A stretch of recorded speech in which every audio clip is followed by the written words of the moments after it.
আসসালামু আলাইকুম ওয়া রাহমাতুল্লাহি ওয়া বারাকাতুহু। যে যেখান থেকে এই ভিডিওটি দেখতেছেন সবাইকে জানাই মনের অন্তঃস্থল থেকে ভালোবাসা ও অভিনন্দন। ব্রেকিং নিউজ সেটি হচ্ছে মাশরাফি বিন মুর্তজা তিনি মারা গেলেন। কিভাবে মারা গেলেন? একটি সড়ক দুর্ঘটনায়। কোথায় মারা গেলেন? সেটি হচ্ছে আপনার দুবাইয়ের তিনি ঘুরতে যান এবং সেখানে তিনি কার অ্যাক্সিডেন্টে মারা যান। মানে এই তথ্যটা কে জানাচ্ছে? এটি হচ্ছে আমাদের বাংলাদেশের একটা অন্যতম টিভি চ্যানেল নিউজ, আপনার আর কোনো টিভি চ্যানেল নিউজ না, সেটি হচ্ছে এনটিভি। এনটিভিতে ইদানিং ধরে অনেক কিছুই মনে করেন শুরু করতেছে। মানে এনটিভি আপনার চ্যানেলটা বা এই নিউজ যে ইটা আছে এটা কিন্তু অনেক পুরানো ভাই, তাই না? তো এখানে বর্তমান দেখেন আপনারা কি কি তারা ছড়াচ্ছে। সেটি হচ্ছে দুবাইয়ের শহরে বা আপনার ঘুরতে গিয়ে মাশরাফি বিন মুর্তজা ডিপ্রেশনে তিনি নিজে নাকি গাড়ি চালাচ্ছিলেন এবং সেখানে তিনি একটা পর্যায়ে সড়ক দুর্ঘটনায় ভয়ঙ্করভাবে তিনি কার অ্যাক্সিডেন্ট করে এবং তিনি স্পটেই নাকি মারা যান। তবে এই ঘটনার পরে সবাই বা অনেকেই আলহামদুলিল্লাহ বলতেছিলেন। তবে আমি ভাই ছোট্ট করে একটা কথা বলতে চাই, বাকি কথা পরে বলতেছি। একজন ক্রিকেটার তিনি আপনার আওয়ামী লীগের নির্বাচনে আসে কিংবা আওয়ামী লীগের মাধ্যমে তিনি কি এমপি নির্বাচিত হয়। এখন সেখানে আপনারা অনেকেই তার হেটার্স কিংবা অনেকেই তাকে হেট করতেছেন, কিন্তু আপনারা হয়তোবা ভুলে গেছেন যে এই মাশরাফি বা আমাদের বাংলাদেশে যে একটা ক্রিকেট, এই ক্রিকেটকে ঘিরে কিন্তু বাংলাদেশের পরিচিত কিন্তু অনেক জায়গায় কিন্তু বৃদ্ধি হয় কিংবা বাংলাদেশটা কিন্তু অনেক দূরে এগিয়ে যায় এই ক্রিকেটের মাধ্যমে। এবং সেখানে মাশরাফি আপনার একটা পর্যায়ে তো আসলে সব মানুষকেই রিটায়ার্ডে যেতে হয় এবং সেখানেও মাশরাফিও গেলেন। তারপর কি হলো যে মাশরাফিকে আমাদের বাংলাদেশের বঙ্গবন্ধুর কন্যা শেখ হাসিনা তিনি কি তার দলে নিয়ে আসলেন এবং নির্বাচন করলেন, নির্বাচনে তিনি পাশও হলেন।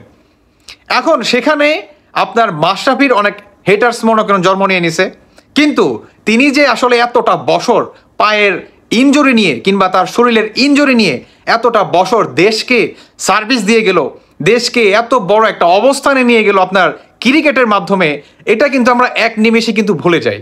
এটার নামই হচ্ছে আমরা বাঙালি জাতি। এখন আসুন মাশরাফির যে মৃত্যুর ঘটনাটা অনেকেই আপনারা আলহামদুলিল্লাহ বলতেছিলেন যে একেবারে ঠিক কাজটা হয়েছে, তাদের উদ্দেশ্যে বলতে চাই এনটিভির যে নিউজ বর্তমান আপনারা দেখবেন তারা টাইটেল থাম্বনেল একই রাখে, কিন্তু তাদের ভিডিওটা যদি 5 মিনিটের হয় 3 মিনিট এই বক্তব্যটা রাখেন এবং শেষের 1 মিনিটে আপনার রিউমার স্ক্যানের একটা আপনার দিয়া মানে ইনকোয়ারি দিয়া কি তারা শেষ করে ফেলে যে রিউমার স্ক্যানারিতে এটা দেখা যায় যে তথ্যটা ভুয়া। মানে এনটিভি এইভাবেই বিষয়টা কি প্রকাশ করে, তাই নয় কি?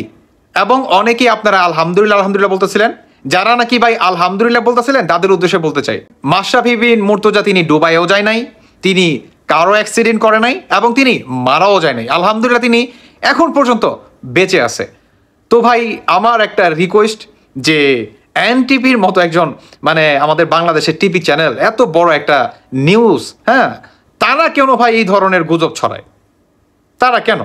আর সবচেয়ে বড় কথা হচ্ছে মাশরাফি বিন মুর্তজার বাড়িঘর যেভাবে লুটপাট ভাঙচুর করে রে ভাই, আপনার এক নিমেষে ভুলে গেলেন যে তিনি এতটা বছর আসলে একটা দেশকে এভাবে এত দূর আপনার ক্রিকেটের মাধ্যমে নিয়ে গেলেন, এক নিমেষে আপনারা সব কিছু শেষ করে দিলেন।